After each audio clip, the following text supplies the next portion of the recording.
Selamat malam teman-teman. Oh, Sampai malam pukul 10.30. ya.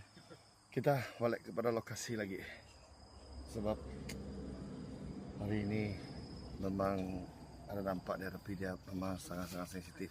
Ya. Itulah kita sekarang mari balik. Kita balik lagi. Tengok baju belum buka lagi.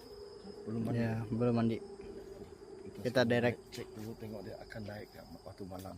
Ya. Tengok waktu malam ada nampak, sebab kita lama-lama luar sana tadi tidak nampak. Ya. Itulah saya pun hairan. Sekarang kita standby dulu sini, tengok, harap malam dia tidak begitu sensitif. Ya. Nah, sebab 4 hari sudah. Pak Hari. Rasa pun ada kurang sikit, tidak puas hati. Ya. Sebab itu Boya ada belajar. Itulah. lama-lama kita Ya. simpan sana pun Dia tidak menjadi makan ancaman juga pancing. nanti. Ya. Itulah, hairan juga, pancing semua tidak makan. Itulah, tadi dia dekat kawasan ini. Ya, Tapi dari sini. sampai sekarang tidak nampak pun. Ya. Banyak juga nyamuk dekat sini. Nyamuk banyak.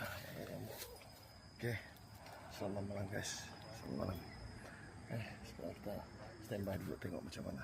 Ya. Oke, ada nasi lah. Ya, betul. Oke, mantap. Mantap.